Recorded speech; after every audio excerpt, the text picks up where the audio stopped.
Next to me is the 2019 Corvette ZR1, the fastest Corvette ever made. And with a base price of $118,900, it's also the most expensive Corvette ever made. So, is the ZR1 worth the money, and can it keep up with supercars of modern day? That's what I'm here to find out. Under the massive hood of the ZR1 is a 6.2-liter supercharged V8 dubbed the LT5. It's actually very similar in architecture to the Z06's LT4, only the blower is 52% larger. Let's go ahead and pop the hood.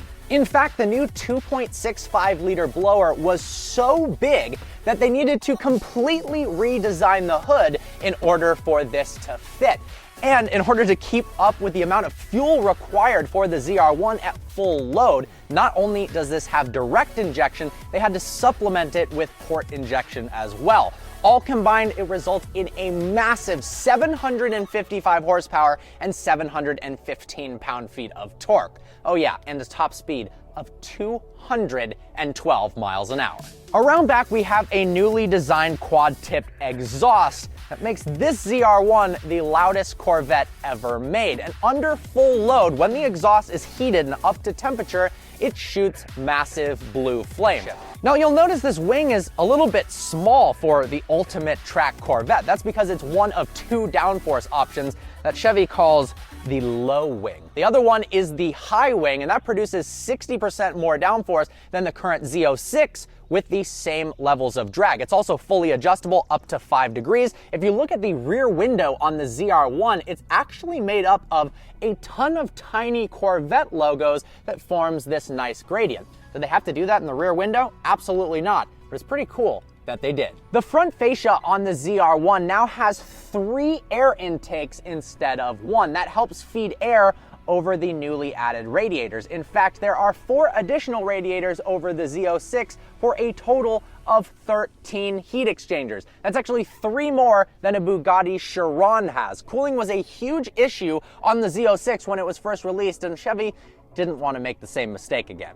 Well, the previous generation ZR1 featured a clear polycarbonate window in the hood so that you could see the supercharger. They didn't do that with the new ZR1. That's because the powertrain actually sits 3 inches higher than any other Corvette. So as an engineering challenge, developing a hood that both fits over the supercharger and doesn't completely obstruct the view of the driver was quite difficult.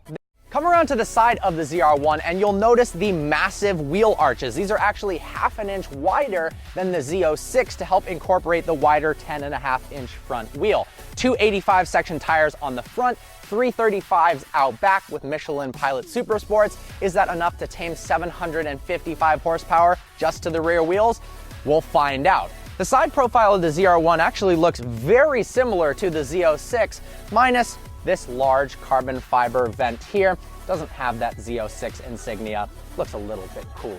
The interior of the ZR1 feels very similar to that in the Z06. It's familiar, yet still upscale and classy. We've got a plethora of carbon fiber, Alcantara, and leather, and you can tell that Chevy took criticism into consideration with the C6 generation as they've radically improved the interior for the C7, and even upped the game a little bit more in the ZR1. There are 2 trim options for the interior of the ZR1. We have the 1ZR package and the 3ZR package. The 3ZR being the more expensive upscale version. It comes with heated and ventilated seats, a custom leather interior, a 10-speaker Bose sound system.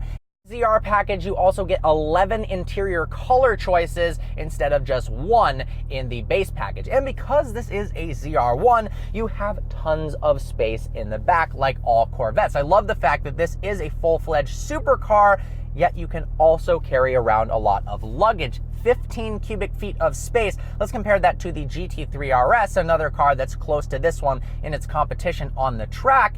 That only has 4.4 cubic feet of space. And they look a lot nicer than the normal GT seats do.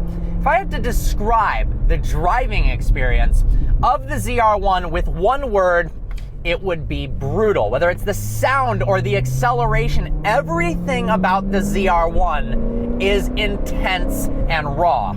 Standard on the ZR1 is magnetic ride suspension that scans the road every single millisecond and can make corrections in as little as 15 milliseconds to make sure the suspension is set up optimally for the conditions ahead. We have 3 different driving modes in the ZR1 that can be selected via this toggle in the center area here. We've got Tour, Sport, and Track. There used to be 2 additional modes, Wet and Eco on the Z06, but we don't need Wet and Eco on the ZR1. There's also 4 different exhaust settings as well.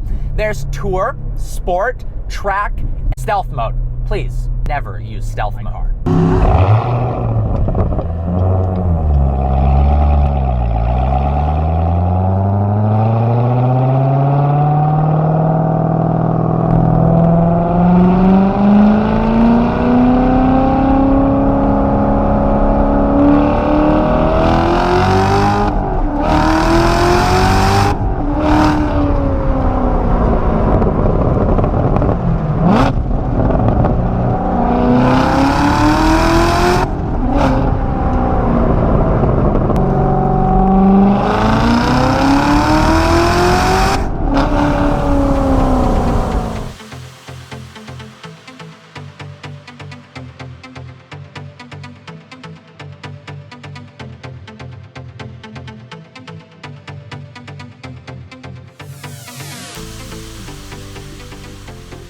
Always, please browse the channel and subscribe.